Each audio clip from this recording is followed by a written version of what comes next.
All right, thank you for staying with us. Still this morning on ITV, reaching you live from Benin City, Nigeria.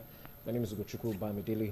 Like I said, time for us to focus our attention on some really topical issues this morning. I told you earlier we're going to be looking at some really interesting stuff that's happened during the course of the week. One of them is the presidency alleging that the PDP in 2015 and back in 2007 hacked into the current president. At the time he was, an aspirant under then CPC in 2007 and APC in 2011. Hacked into his personal data to get his medical records and all of that was used at the time, supposedly to influence voters at that time. We're going to be looking at all of that this morning, plus some new details emerging of the fact that at the time, the company that was hired, that's Cambridge Analytica, actually kind of took an analysis of IQ of some persons and, used that at the time, to determine those that can be swayed by campaign materials and put out some Islamophobic videos at the time just to paint the candidates of the All Progressives Congress at the time in bad light. So we're going to be looking at all of this morning, plus, the state of security right now across the country. We're also going to be looking at that. Plus, also would look at, the meeting between the progressive governors and the president as regards issues that has to do with tenure elongation of National Working Committee members of the APC at the national level, zonal and state levels. We're going to be talking about that this morning. Quickly joining me to do justice to all of these issues on TMI today, I got a public affairs analyst, Honorable Fred Uigwe. Many thanks for your time this morning. Thank you for having me here. Good morning to you, viewers. All right, and a constitutional lawyer and notary public, a friend of the house also, talking about Barrister Adams Aliyu. Many thanks for your time this morning. Thank you very much. Okay, so let's start off. I mean, why is it that it's a thing across the world when you talk politics that election year is approaching and you just find tantrum, backlash, people digging up issues? Why did the Cambridge Analytica allegation not come up, in 2015 when the president came into office? Why did it not come up way back in 2007 when, it was a thing, looking at what they're looking at right now? Why is it now? Why is it in 2018 that's becoming a big issue? Let me start with you, Honorable Fred. Well, the question of health relates directly with competence for any office holder, whether political or non-political office holder. All right. Especially in a case like this, when you're talking about competence. Competence is measured in capacity. Okay. Or capacity, mental capacity, intellectual capacity, physical capacity. So these are the things that come to play. And at this time, as we are approaching another election cycle, it has become topical because of the age of the key aspirant. In this case, or the proposed key aspirant, if I would use what the legal professions, what they would like to use, the president. Okay. If the president aspires to contest the next election, his age definitely is going to come to play.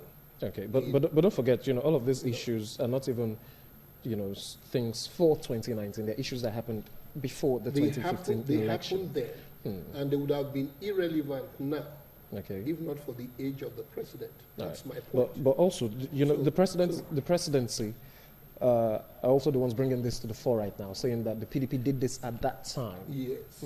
So what we are saying is the present government trying to discredit PDP for going surreptitiously to dig out records.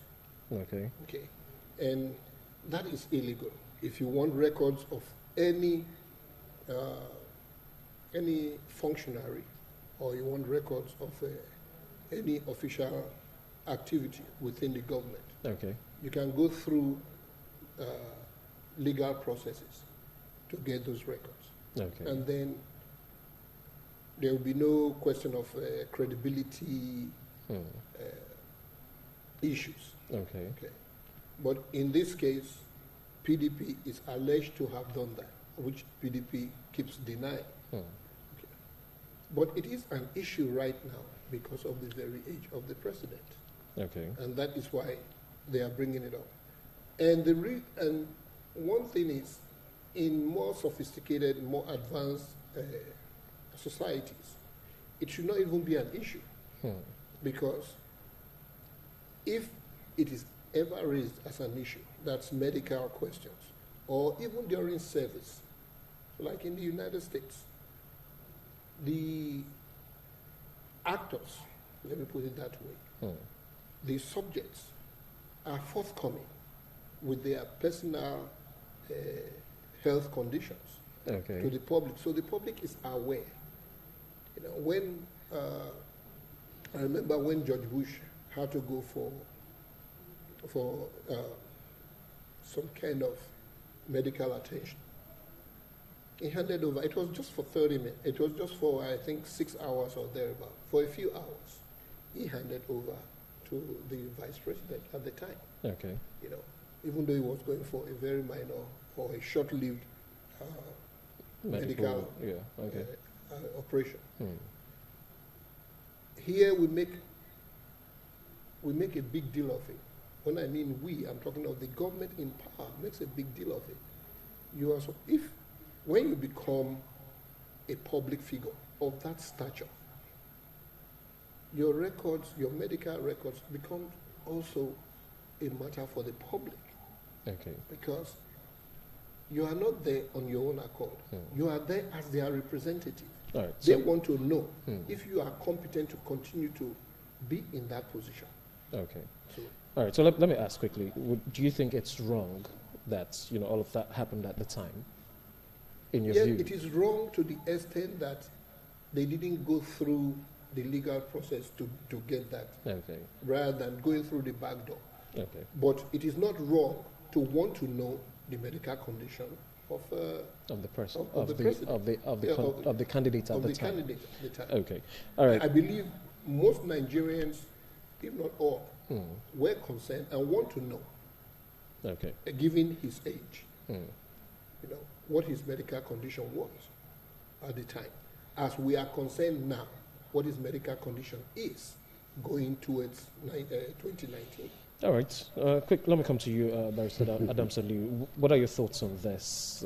First of all, I mean, the APC is alleging, like I said, the presidency also has set up a committee to look at all of this, if there's a cost to institute legal action and all of that. Well, election year is approaching. Okay. So it means we should look forward to drama every election year? Yes, listen. And bad news in journalism sells more and better than good news. Okay. So, in this climb, it is almost becoming the convention. You dig into somebody's past in order to vilify him, portray him, cast defamation on his character, that is not a fit and proper person to contest election. Then the lateral issue mentioned by my co-analyst, that people are worried about the age of the presidency. I'm a constitutional lawyer. I will not be party to illegality and what is unconstitutional. The Constitution has age limits for eligibility to contest to the office of president.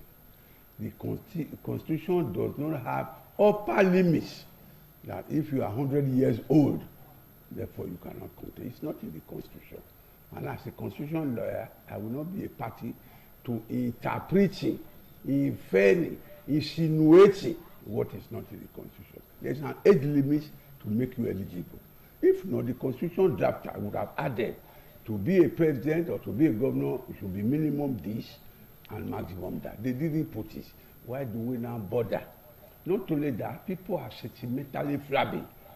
They are thinking that if somebody has done 70th birthday, they will check the calendar and say, look at the day he will die, the next for him to die. But you open Vanguard, open newspapers every day. We see people of 40, 50s dying. There could be force majeure, there could be circumstantial byproducts. So that mala fide approach was always think, even if the president were to die, presidents have died in office. Is it the 21 gun salute that is entitled to when he died that is paying Nigerians? President and heads of state have died in this world. Right. Heaven did not fall. Okay. So why are people very sentimental? Let me quickly ask you again. You're a constitutional lawyer and a legal practitioner. So quickly, do you think the presidency should be directing its attention at the PDP or at the person at the time, a supporter of the Goodluck Jonathan administration and a supporter of former President Goodluck Jonathan, who paid about £2 million, for this company to hack into the medical records? Okay, should the attention be on the PDP as a party or on this supporter of the then President Goodluck Jonathan? It should be on the PDP as a party, because whatever the person did, he did it vicariously ability. In law, you can be an accessory before the fact, accessory after the fact.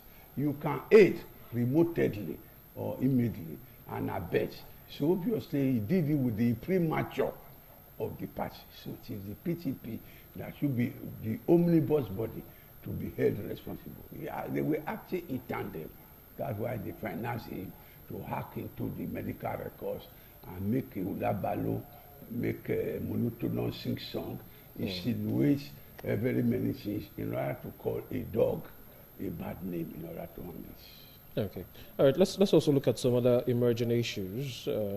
Talking about the Cambridge Analytica case right now. Now, we also hear that the company back then in 2015 sought to influence the Nigerian presidential election by using graphically violent imagery that portrayed a candidate then as a supporter of Sharia law who would brutally suppress dissenters and negotiate with militant Islamists. This video adds at that time a video that was passed, to British members of parliament actually revealed this right now. So what's your take on that? The thing is, we must ask ourselves what the government is doing and what the government attempts or is attempting to achieve by bringing up all this information right now. Okay. Because how many people saw that video? I, for one, did not. Okay. And I took great interest, like I know most adult Nigerians took great interest in politics, the politics of the time, and still take great, and are even taking greater interest of the politics of our time, which we need to. But if there were such videos, by now what that should degenerate into should be a civil case rather than matters of public how do I put it now? Public nuisance and conflicts. Okay. Should they degenerate into? So it means the presidency should be going to court. They should go to court. They should go to court. So these are distractions. These are distractions from the substance of what we are trying to achieve as a nation. Right. We want to move forward as a nation. Okay. We want to, going forward, elect people who are competent. Yes. And like I said earlier, which I would like to correct what my learned friend here said about the age limits, lower limits and upper limits. Nobody is talking about age limits. Okay. But what we are talking about is competence. Competence is usually sought for because of the need for efficient productivity. Okay. And to be able to accomplish efficient productivity, you must have you must be physically competent. Okay? That's the person's physical condition must not impede the person's ability to provide 100%, or if not 100%, at least a significant percentage of the person's ability. Then his mental capacity or mental competence, his intellectual competence. So these are all the things you put together. True, if a person assumes a political position of that stature, it is a given. It is assumed that the person is going to be able to delegate a whole lot of functions. But being put at the helm of affairs means that there are certain functions that he would have to undertake himself, that he cannot afford to delegate. For example, the interview of his immediate cabinet. That is not something he can delegate, because he has to appoint those people who are going to be his lieutenants to work with him, so that he can be productive, he can be successful in the endeavor to which he has been elected. And that is what we are looking at. So if a candidate or an aspirant is seen to have fallen short, or seen to be falling short in any of these categories, physical competence, intellectual competence, mental competence, like, I'll give an example, analogy. If somebody becomes lunatic after being elected, the person falls out of competence. Okay. So these are what you're talking about. So we want our leaders, we want our representatives, which is the meaning of democracy in the first place, representative government. We want our representatives to be in their tip-top shape when they are there. When they are there serving us, because we are paying them to do that. We are paying them premium salaries to do that, and we are giving them all the support. And they came forward to say they are in tip-top shape to do this. Okay. So when a situation like this comes forward, and then they begin to bring out some of these issues, what they are bringing out are questions about their competence. Okay. So now they are saying that their competence is being challenged. Competence in certain aspects. As in this case, the physical, the health aspect. Is he still competent enough to give that kind of energy? So that's what we are looking at. You want to continue? Yeah, very well. Now, I like the clairvoyance and the aspiration of my co-analysts. The Constitution has taken care of that. If you want to contest election to be governor, to be president, to be House of Rep member, it is stated many things inter alia. You must belong to that party. You must be sponsored by that party. That means you win your primary. You must be educated up to such and such a level. Then you should be obviously of sound mind. The legal maxim, me sana, incorpore sano. A sound mind is a sound body.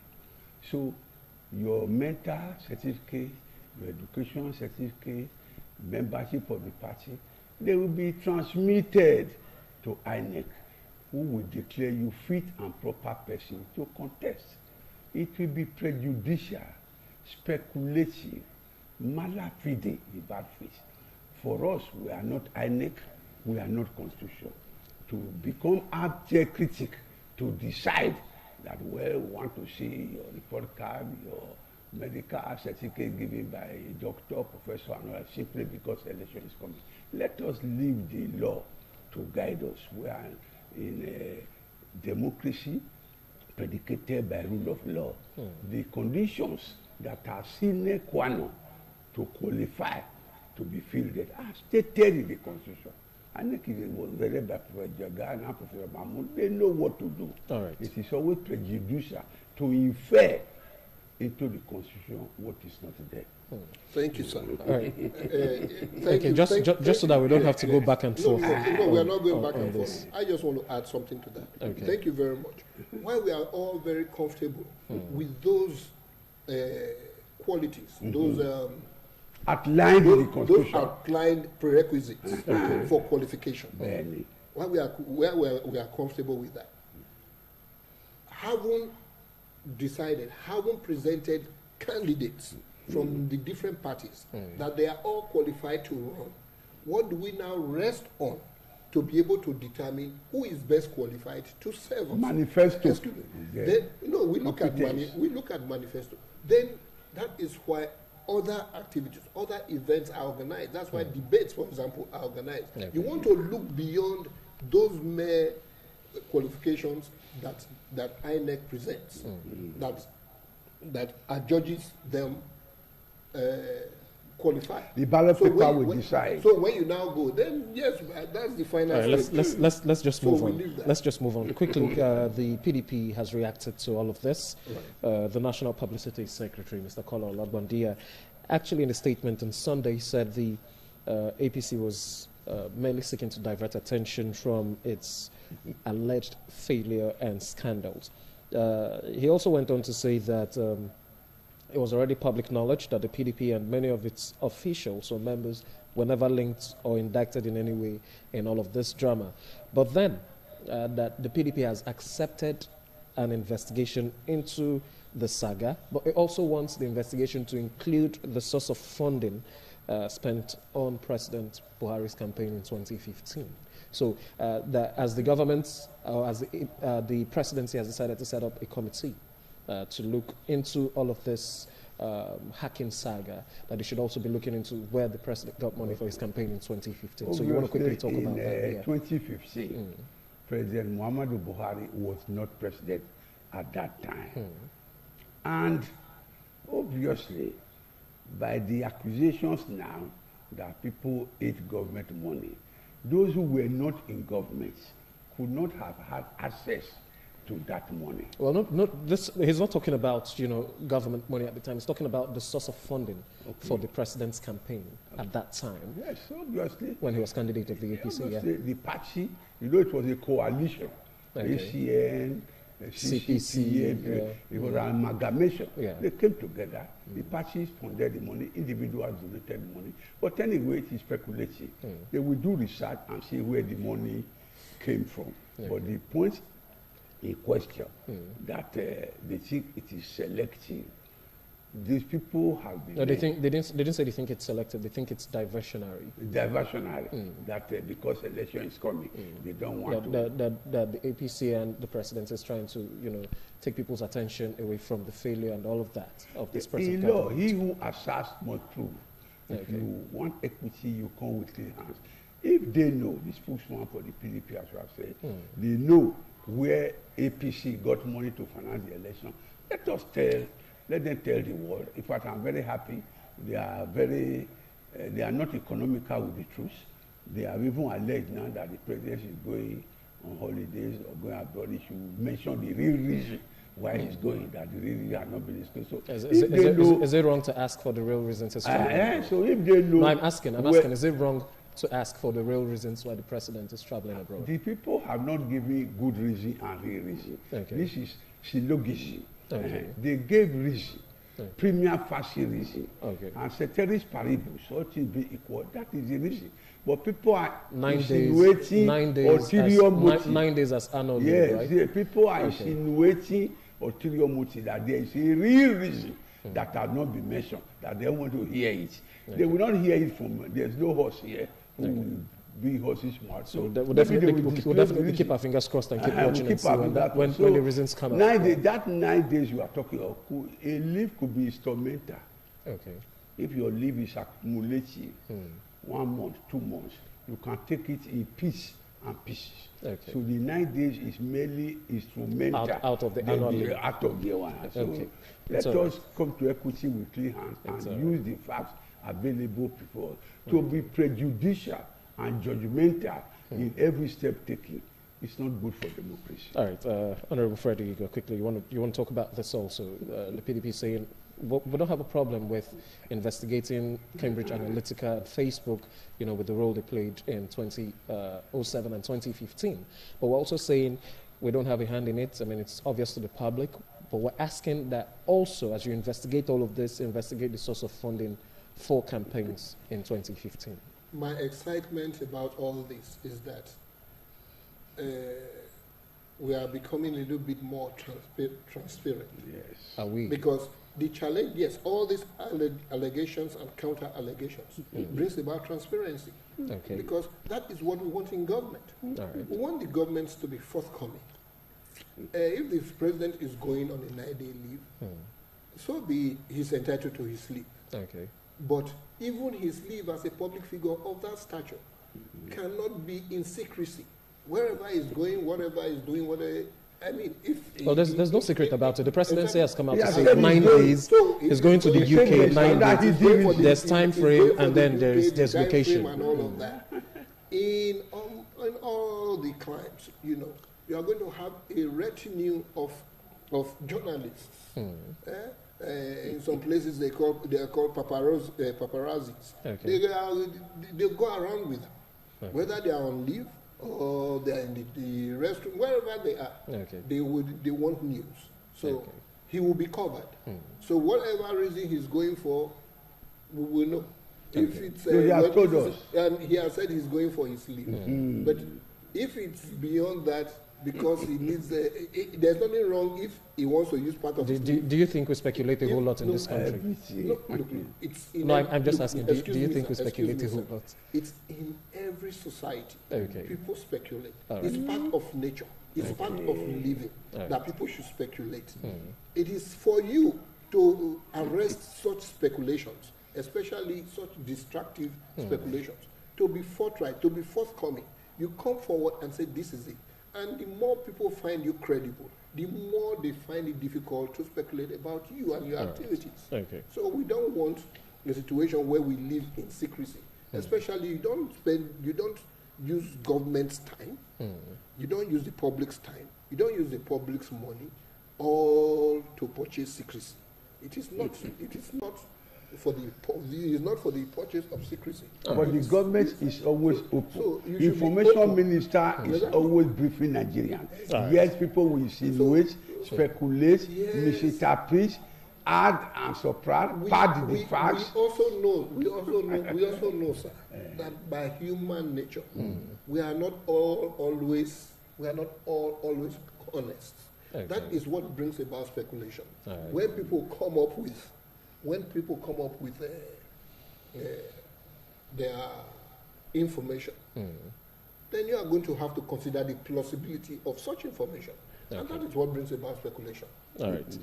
Okay, just as we move on to some other issues, especially the issue of security right now, don't forget, it's not just here in Nigeria that the Cambridge Analytica and Facebook are having issues.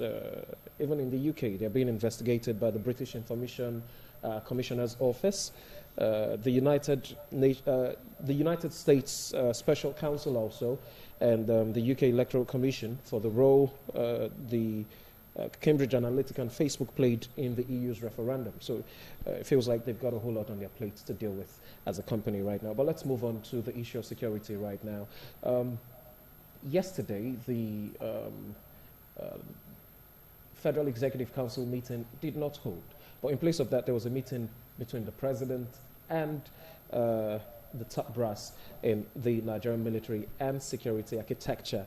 Now, the fallout of that meeting was an approval for the purchase of military hardware and equipment to the tune of about $1 billion for the Nigerian armed forces to prosecute the war against insurgency and all of the issues that we're facing right now.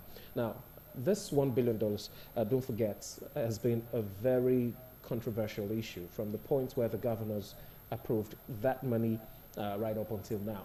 Now, also talking about the issue of insurgency, in the past we've heard from this government the fact that the Boko Haram insurgent group has been tactically decimated. But we've also seen a recent issue just about a month plus ago where a sect of the Boko Haram struck in Yobe State, particularly the Federal Government Science and Technical College, Dapchi. About 110 girls were taken. Now, what we hear is about 90-something of them returned, 5 of them died in all of the mix-up, and then one of them, Leah Sharibu, is still in the hands of the insurgent because she refused to change religion. All of this security issues right now, and then $1 billion. So quickly, let's hear again the Minister of Defense, what he had to say after that meeting, and then we'll come back to look at the issues. Following the cancellation of Wednesday's Federal Executive Council meeting, President Muhammadu Buhari summoned a security meeting. The meeting, which lasted for over 3 hours, was held behind closed doors at the president's office. Briefing journalists on his way out, Defense Minister Masood Dan Ali says the president approved the release of $1 billion to procure military hardware and ordered the security chiefs to ensure the release of Leah Sharibu, who is still being held by the Boko Haram insurgents for not willing to relinquish her fate. Quarterly meeting of security agencies within the country. And as usual, we discuss the current activities that affected most of the states in the federation, like Taraba, Zamfara, and other states. Well, it has been also discussed. We are making all available effort to see that the girl is returned safely. He spoke on military operation in Zamfara state, assuring that the continued killing there would be halted. As usual, we have operationalized a division in Sokoto, and there will be a brigade in Katsina and another brigade in Zamfara that will take care of the security situation of that area. The number of, the strength of the military personnel have increased, including the Air Force additional quick response group. They have added enough manpower in that general area.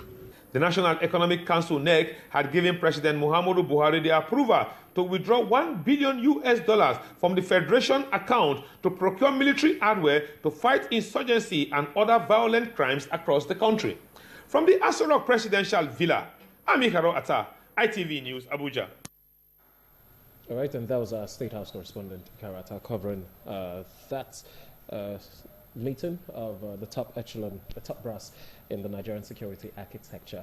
And don't forget, $1 billion to procure military hardware and equipment in 2018. If you remember some months ago, well, let's say about a year ago, the government came out to say that the Boko Haram sect has been technically decimated, which means they don't have the strength to carry out attacks again. And right now we need $1 billion to carry out, to purchase military hardware and equipment. The big question is for what? After Boko Haram has been technically decimated. Yeah, when you try to highlight their bounds, I will always refer to and be guided by the Constitution. Okay. Section 14, subsection 2, sub B, provides that security and welfare, they are the principal aims of government. That the government exists to ensure security and welfare. Section 14, sub 2. If that be so, the president happened to have come from the military base. As a military soldier before. Yes. Obasanjo was a soldier before. He knows what security is all about. Life is very important. We are told that Boko Haram has killed about 120 this very year, 2018, on the average of 40 a month. So many lives have been lost. To me and to all right-thinking Nigerians, no amount of money is too big to ensure normalcy in Yobe, Adamawa, and Borno State that have become theaters of war. All right, but let's also go by let's go by the figures you're providing right now. 120, 40 on the average per month through the 3 months that's gone in the year already. And this is for a group that we were told had been technically decimated. Don't forget the president came on board in 2015, ordered the military chiefs to relocate that they to have technically Borno State. Wiped out Boko Haram as it were. But you remember, these Boko Haram people are not fighting conventional warfare. They are doing what we call hide and seek. They are embarking on guerrilla warfare. They hide and come out in the dark. So are saying you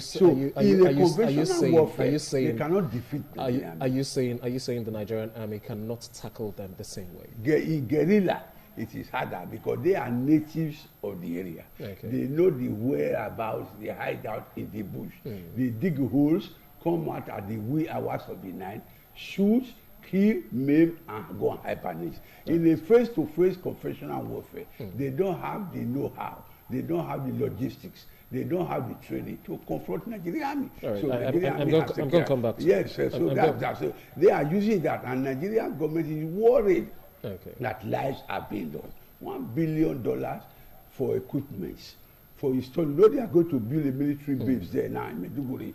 The soldiers, the logistics, the vehicles. All right, we're going to talk some more about this. I'm coming back to you in just a bit. Let me come to you, Honorable Fred Uyigwe. Just quickly, I mean, between 2015 and now, there's been provision for the military in the budget, and now $1 billion again. Yes, because we might not call it an emergency situation, but actually what we do have there is an emergency situation because it is not a normal situation. We do have a war situation going on. And like, to use this term, we have a war theater in the place, encompassing those states, those states we are talking about.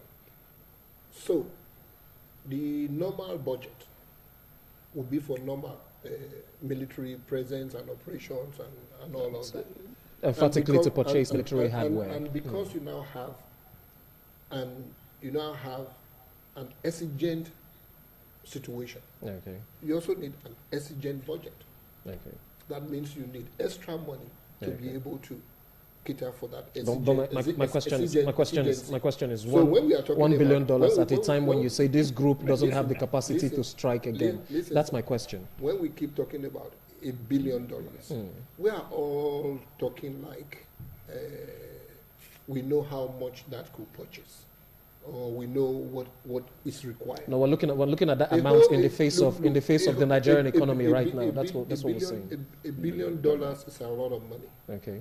But the problem before us, many will tell you, experts, that it's way beyond that, and that we are even being frugal, and I don't want to say economical. We are being frugal, we are being prudent, budgeting just $1 billion to be able to do this. But my question, however, is not the money being budgeted to do it. It's in the protraction of the conflict.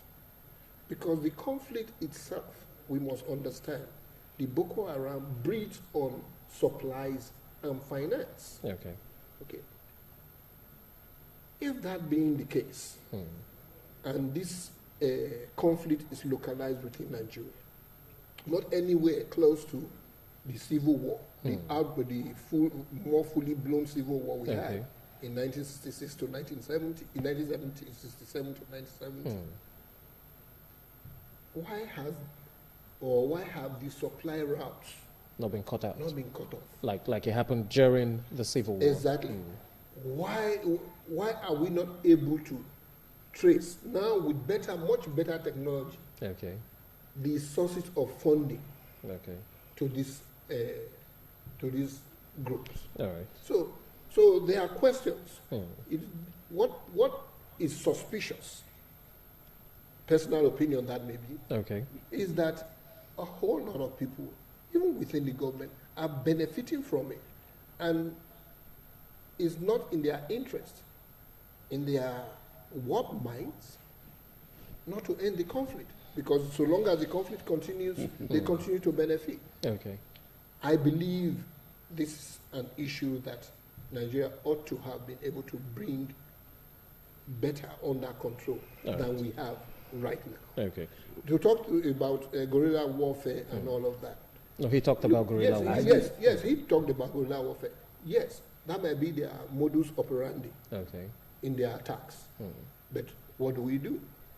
You're supposed to have enough intelligence around the place to fish out these people. Because when you engage in guerrilla warfare, you are not going to work as a large group anymore. You are going to work in small cells. And in that case, to combat them, you increase your intelligent presence in the place. Okay. All right, Barrister Adamson Lee, let me come back to you on the issue of guerrilla warfare. I mean, we've seen countries have to deal with this kind of issues.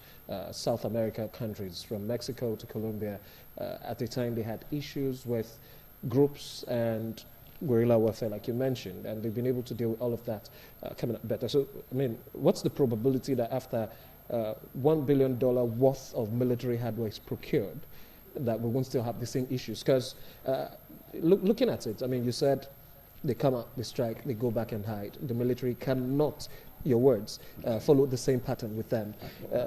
Would the $1 billion military equipment be able to solve that problem? Without being perfectionists, the defense minister, General Dan Ali, the president and commander-in-chief, a retired general. So are many other people involved in this operation. They are security experts. Okay. It does not lie between journalists and lawyers or commentators. No, I'm saying just because of what you said, that's why I'm asking the question. So let's give them benefit of doubt. The first minister. But you'd also agree with me that the past administration has also had, professionals talking about those that held office, from national security advisor to,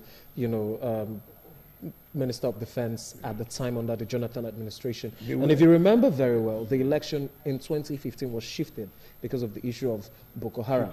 Monies were voted to prosecute the war just to make sure we have a safer country. And all of that. Menace like Boko Haram without money. So no, I'm talking about the amount of money that's been spent so far. During the Jonathan administration, huge amounts were spent. Insofar as the result will be positive, insofar as lives will be guaranteed. Okay. Insofar we may not be able to bring back dead ones. When there's guarantee like that, let the money be spent. The money belongs to Nigerians. When a military base is now established in Maiduguri, brigade is there. As my co-analyst was trying to infer, they should put up more intelligence. They know what to do. I want to give Dan Ali, the defense minister, the president, the security chiefs, who are experts in their own rights. I want to give the benefit of doubt. I don't want to be omniscient and perfectionists that I know defense operations more than them. And I want to bring some clarity into what I said about the expenditure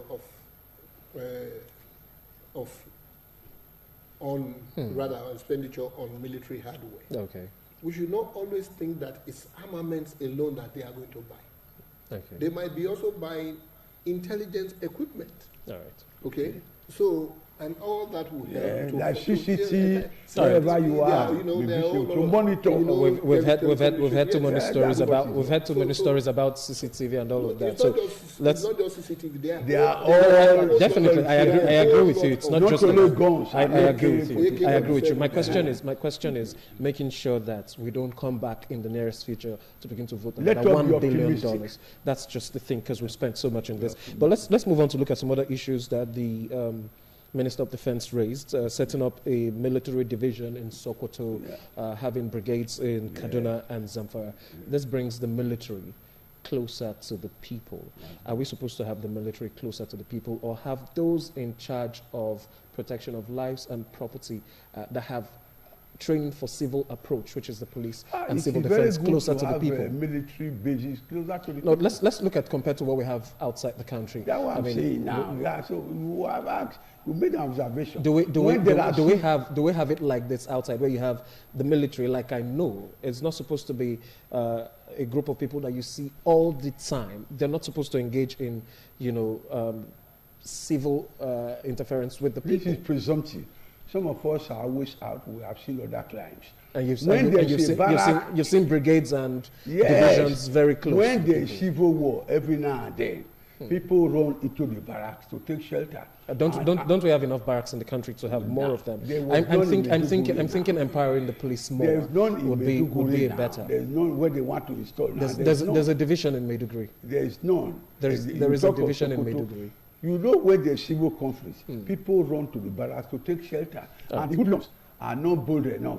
Okay. They don't have what it takes to go and attack the barracks. All right, so you think So it's a welcome idea? To put the war bases nearer the people. They didn't say that they should go and intermingle with the people. All right. They are being cited there. We put fear into the hoodlums, into the kidnappers. So it is very good for security purposes. All right, let me share your thoughts on this one. I will disagree with my learned friend because we must not forget that in as much as we are trying to forge forward as a nation, we are living in some kind of suspicion of each other, mutual suspicion, the North and the South.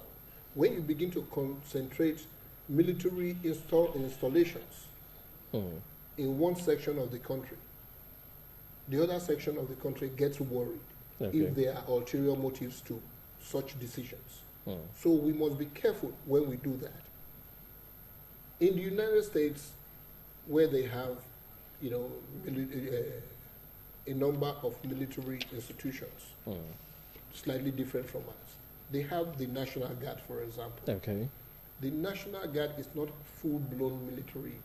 There is an interface between the military and the police. But the interface between military and the police to help calm They're a whole lot civil. A whole lot civil. And so the military is able to focus on military operations. Protecting the border. Protecting the borders. Territoriality, and engaging in external conflicts. Okay.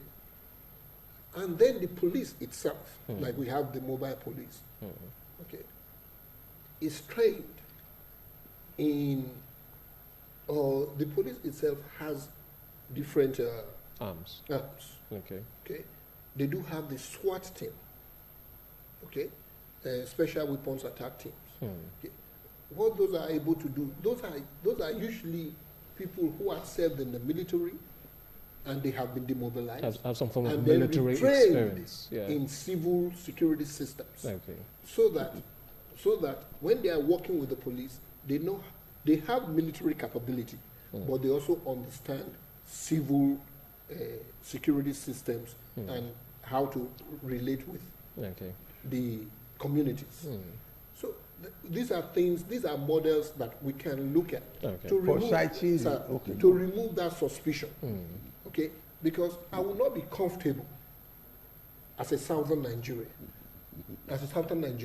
to know that you are concentrating military installations in one section of the country. I was going to come to that. Now, he's saying he will not be comfortable as a southern Nigerian if this proposed military installation are put in us. I laugh. As a documentalist and a statistician. The military school is in Zaria. The Defense Academy is in Kaduna. The Air Force Flying School is in Jos. The War College, Strategic Studies, from time immemorial, every military installation has been installed in the North. He said one is being proposed now as a certain and will not be comfortable. This one that have been mentioned, have you been comfortable before this? During colonial regime, military regime. So why should we have that? You have just made my point. You have just before today, that has been the status quo ante. That was the reason why during the military regimes and the military era, we had the northern Nigerians rule the country for 27 of the 31 or so years, because all these installations were in the north. There is always that palpable suspicion. Before, no, they were there, and that suspicion has been there. And since their suspicion has been there, so we should start diffusing the suspicion. And the only way you can diffuse the suspicion is to bring some to the south.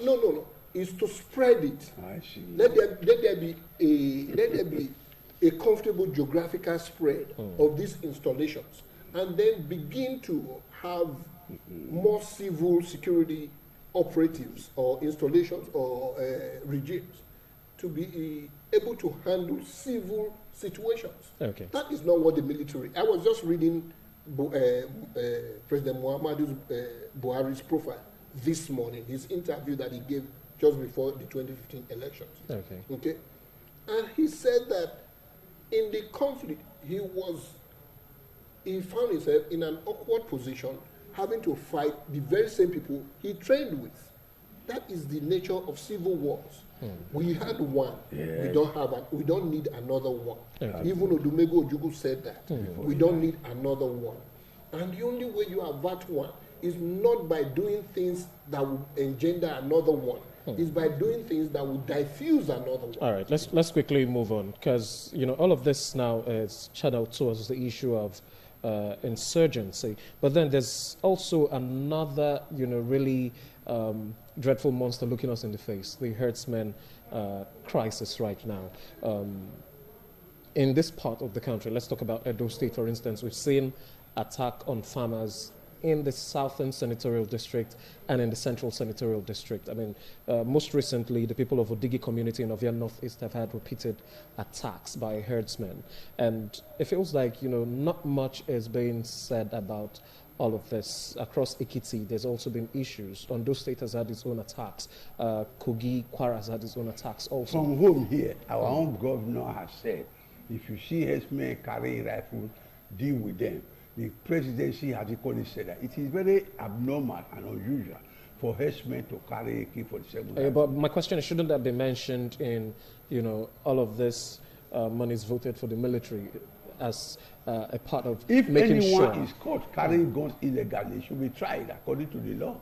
Right. And then when some people even attack herdsmen and kill them, I'm not sorry for them at all, because they are themselves who are acting on surveillance. But it's also not right. It's not right to take the laws into your hands. Yes, but what of now you are supposed to use stick to guide your cattle? You now rape women, kill people.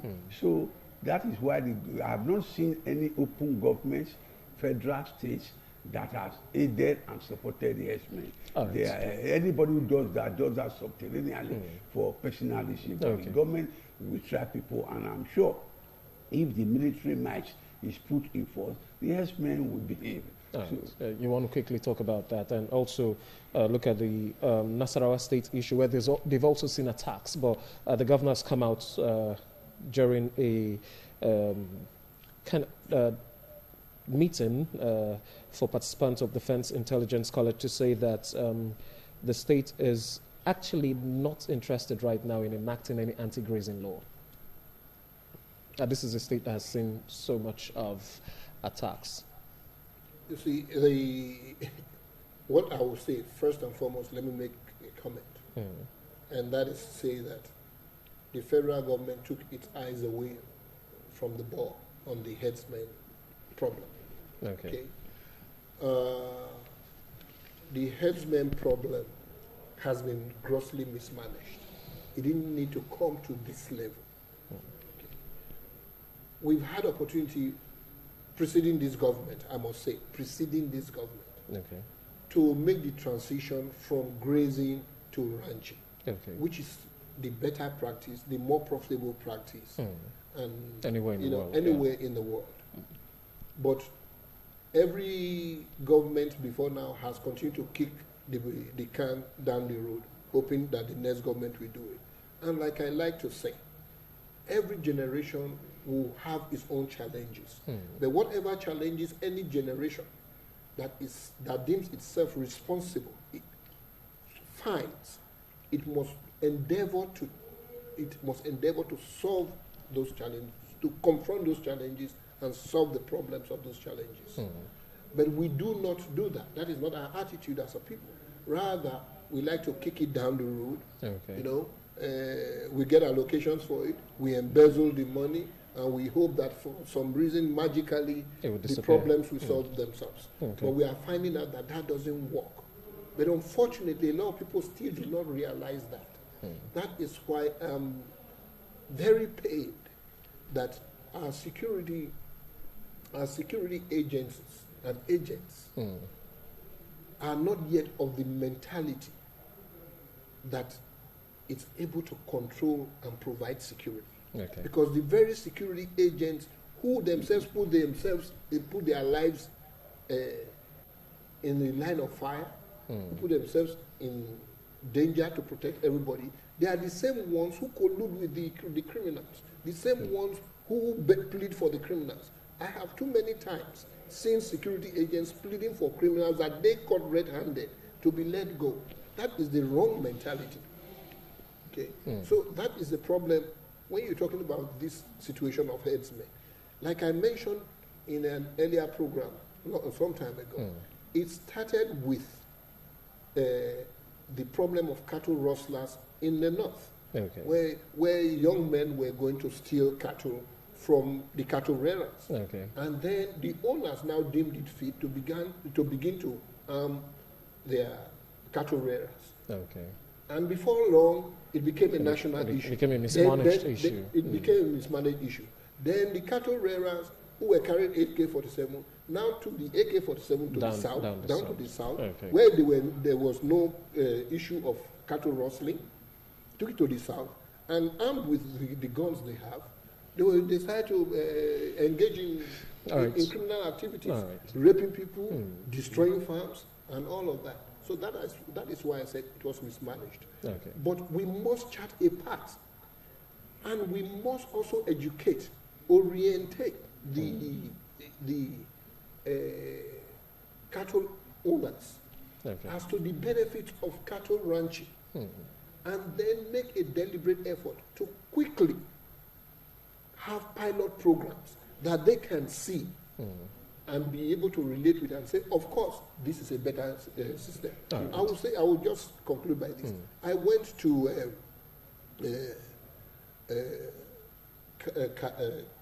that was Kaduna State. One of, the former VC's farm, cattle ranch. I saw cattle twice the size of what we see on the streets. That is because he is educated. He knows what benefits there are to that kind of ranching. And a whole lot of other people have not seen that. So take them there. Take them to see for themselves. Or even show them clips. So now, just quickly. It is not the escorts that go with the cattle that are the patriarchs, the owners of the cattle. The owners of the cattle are big garages, rich people, they are behind. And the IG has directed that illegal weapons be withdrawn. So that is where it should be cut short. The supply to these herdsmen, whether it is Fulani herdsmen, Nupe, Wolof herdsmen, whoever they are, once you withdraw those ammunitions from them, they use their sticks to guard their cattle. That is different. And the one should be tried. Anyone caught should be tried to serve as deterrent to others. They have no right to take other people's lives. Let me just add yes. Very quick, please. It's a thing of shame that over the years, since we have been exposed to guns, we have still not developed our ballistics and forensics laboratories. Well, let's hope all of this $1 billion takes care of that. So that when somebody is a victim, you'll be able to identify. To track all of that. What arm was used. It's all right. We definitely hope that all of this is put into consideration and then we'll have a better, much more secure Nigeria. Thanks a whole lot, gentlemen, for coming through this morning. I definitely appreciate your time. And don't forget the conversation continues on Twitter, so share your thoughts with us at ITV Radio NG. Use the hashtag TMI when you tweet. Just stay tuned.